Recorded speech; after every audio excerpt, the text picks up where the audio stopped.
শুনছেন যে একজন হুজুরে কইতেছে যে এই মজলিসে বইলে জীবনে সব গুনাহ মাফ।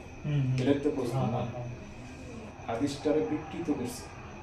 হাদিসটা যে হুবহু হাদিস কইতে লাগে, আল্লাহ নবী সাল্লাল্লাহু আলাইহি সাল্লাম কইছে যে হাদিস যেরকম ভাবে আছে ঠিক এরকম ভাবে কইতে লাগে, কিন্তু হাদিসটারে কি করছে মানে একটু সাজায়া কইতে কইতে লাস্ট পর্যায়ে হাদিসটা বিকৃত গেছে।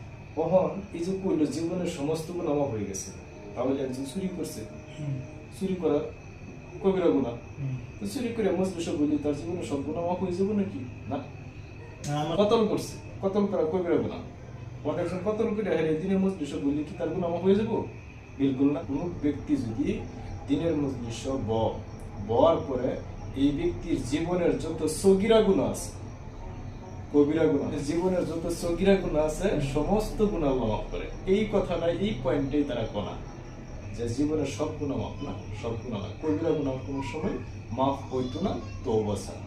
যতক্ষণ বান্দা তওবা না করে ততক্ষণ এই ব্যক্তির গুনাহ মাফ হইতো না। তওবা করার পরে তা আল্লাহ ওই ব্যক্তির গুনাহ মাফ করবে, কিন্তু তার অন্তরের খবর আল্লাহ জানে। আলিমুল গায়ব, গায়বের খবর তিনি জানেন।